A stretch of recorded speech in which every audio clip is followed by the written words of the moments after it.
जय गुरु जी। ओम नमः शिवाय। शिवजी सदा सहाय। ओम नमः शिवाय। गुरु जी सदा सहाय। जय गुरु जी। शुक्राना गुरु जी। हे मेरे प्यारे गुरु जी, मैं आज से आपकी सेवा में हमारी धार्मिक पुस्तक दिव्य आभा पढ़ने और संगत को सुनाने की सेवा करने जा रही हूँ। कृपा कर मेरे अंग संग रहना गुरु जी। मुझसे यह कार्य, यह सेवा आप करवाना गुरु जी। मेरे वश की बात नहीं है कि मैं अपने आप से ये कार्य कर पाऊँ। जय गुरु जी। शुक्राना गुरु जी। जय गुरु जी। संगत जी, कैसे हैं आप सभी? आशा करती हूँ गुरु जी की कृपा से सब कुशल मंगल होगा। चलिए आज मैं आपको बताती हूँ दिव्य आभा के बारे में।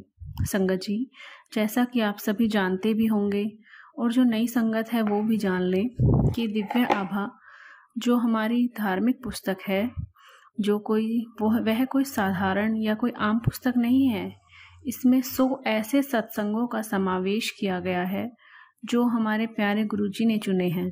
संगत जी, सत्संग तो रोज ही संगत के साथ होते भी रहते हैं और हम सुनते भी रहते हैं, लेकिन जो सत्संग हमारे गुरुजी ने हमारे लिए चुने हैं और उनको चुनकर एक दिव्य आभा नामक किताब में जो उन्होंने समावेश करके हमें दिया है, वह तो खास ही होगा ना गुरु संगत जी। तो आइए संगत जी, अब हम सब शुरू करते हैं। संगत जी, सत्संग शुरू होने से पहले दिव्य आभा में गुरु जी के बारे में, बड़े मंदिर के बारे में इंट्रोडक्शन दिया गया है। सबसे पहले हम वह सब पढ़ते हुए शुरू करेंगे और 1-2 दिन में हमारे सत्संग तक पहुंच जाएंगे। फिर हम आगे सत्संग शेयर करेंगे। संगत जी, शुरू करती हूँ। गुरु जी के चरणों में सादर नमन।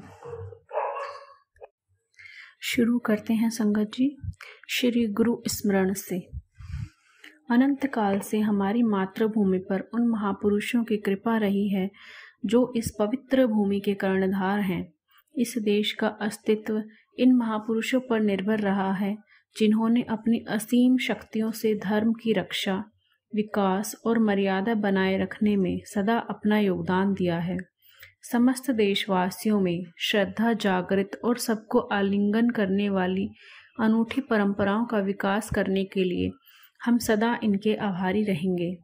प्राग ऐतिहासिक काल से जब प्रतीकात्मक ढंग से पौराणिक कथाओं का प्रादुर्भाव हो रहा था, तब से ईश्वर की यह अमर संतानें देश का प्रशिक्षण और मार्गदर्शन करती रही हैं।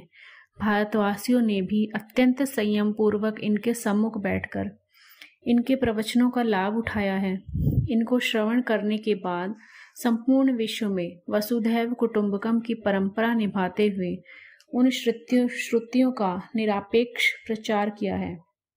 भारत देश सदा से पुण्यात्माओं का प्रिय रहा है। इसका अनुपम सौंदर्य इसकी नदियों, पर्वत श्रृंखलाओं, हिमाच्छादित शिखरों और विशाल मैदानों से परिपूर्ण है। यही इसकी रक्त कोशिकाएं और भाग्य रेखाएं हैं। देवी देवताओं ने भी आवश्यकता अनुसार इसी पृथ्वी पर अवतरित होकर मानव के आह्वान का उत्तर दिया है। हमारे युग में गुरुजी उसी परमात्मा का लौकिक रूप थे। वह एक महापुरुष थे।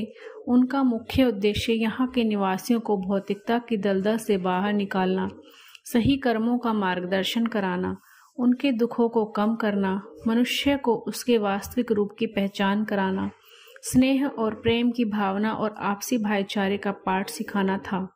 वह अनुकूल वातावरण बनाकर मानव धर्म की पुनर्स्थापना करने के लिए आए थे। गुरुजी का कथन था कि वह परम दिव्य ज्योति का अंश हैं। उनके लिए शरीर और व्यक्तित्व का कोई अर्थ नहीं था। इस स्थूल शरीर की आवश्यकता मात्र भौतिक अस्तित्व के लिए है। वह तो खिले हुए पुष्प समान थे और सब भक्त उनसे दिव्य मधु प्राप्त करने के लिए मधुमक्खियों सदृश भिनभिनाते रहते थे। उनकी ओर आकर्षित होकर सब उनमें लीन हो जाते थे। उन्होंने सबको उसी प्रेम, त्याग और ज्ञान का पाठ दिया जो इस भारत की आधारशिलाएं हैं। गुरुजी जैसे महापुरुष के लिए शब्द सदा अपर्याप्त रहेंगे, क्योंकि शब्दों से अनंत का वर्णन करना असंभव है। मार्ग की दिशा से अवगत कराने वाले चिन्ह स्वयं मार्ग न होकर केवल पथिक का मार्गदर्शन करते हैं। उनका प्रयोग तो उन उपकरणों के समान है जिनका उपयोग कर उन्हें त्याग दिया जाता है।